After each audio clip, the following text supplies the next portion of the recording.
Hey VIP, this is Chris Brigandi from Brigandi Coins and Collectibles here in New York City, and we're coming back at you with another video for this week's email. So we want to show you some new autographs we got, so check it out on the wall here.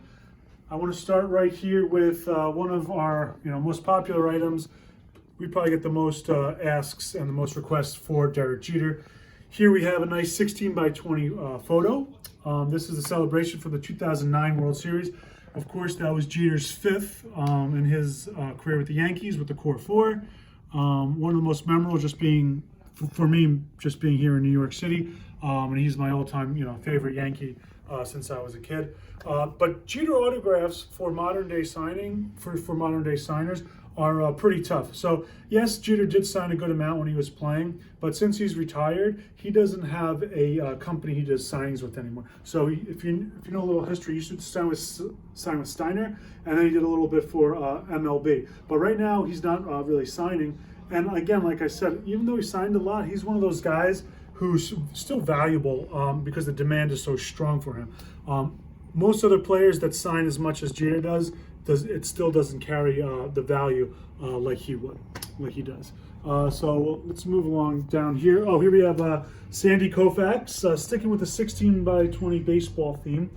This is one of the most iconic photos in baseball, and especially for Sandy Koufax. This was his first of 4 no-hitters, and what's iconic about it, of course, you have him throwing the pitch there in the 9th inning, but you have the scoreboard here, and it was against the Mets at Dodger Stadium, and of course, as it should be, it's just zeros going straight through all 8 innings, and of course, into the 9th, he carried it through, and it's signed nicely there on the bottom. So if you're a Dodgers fan or just a baseball fan and love history, that's a great piece for you. Let's go right here to Mickey Mantle, Joe DiMaggio. So this is a very popular one for us. DiMaggio and Mantle headlined the shows in the 1980s and 1990s. They signed a ton of autographs, but the demand for DiMaggio and Mantle today is just, it just keeps increasing. Everyone keeps always asking us every week for what do you have DiMaggio and Mantle. So this is a famous photo, 1951. It's a changing of the guard, and we could kind of date this photo to later in the season. Of course, because Mickey Mantle's wearing number 7. The quick history is that Mantle came up in 1951 as a rookie wearing number 6. Of course, because he was succeeding Joe DiMaggio, who's number 5. Long story short, Mantle got sent down to the minors, and then when he came back up later in the season, they didn't give him 6, they gave him number 7. So let's move along here. Switching out of baseball, we're going to go to some boxing. Iconic images again. So this is probably the most iconic boxing image ever. Ali over Liston. This was their second fight. Ali won both. This, of course, was in the first minute, the first round. Ali just knocked him out. And this is the most iconic photo from that fight. And again, probably in all of boxing history. And it's 16 by 20. And real quick, I just want to talk about the autograph. When you're collecting Ali, he had many different autograph types. Obviously, later in his life, he got a little more shaky and his autographs got smaller and smaller. So anything from, let's say, the early 90s or 80s and before, you're going to have nice large signatures like that are legible. So always look for that when you're collecting Ali. So I want to move along to some presidential stuff. So we have 2 more items. I want to go to the Theodore Roosevelt. So that's a presidential document from 1903.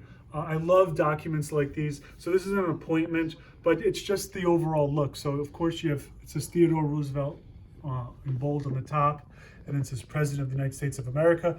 It's an appointment, like I said, but the condition is just really, really nice.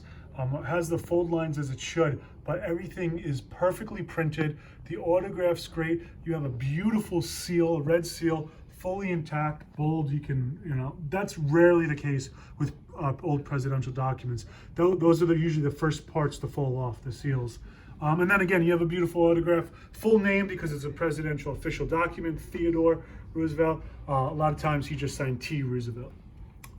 That's just a favorite of mine, great piece. And then lastly, sticking with presidential, but fast forwarding to the 80s here, we have President Ronald Reagan. Now this is actually a photo, he's a little younger here. So he's probably governor of California at this time. So this is probably 1970s circa, and he's got an autograph in the top left corner there. Beautiful autograph, salutation, best wishes, which is really nice. And it's just a really nice, clean 8x10 photo with no issues. So if you're a Reagan fan or you just collect presidential items, it's a premium piece, just really nice. So if you have any questions, if you'd like to maybe pick one of these items up or anything else, just reply to the email or just contact us directly. Thanks for watching, VIP.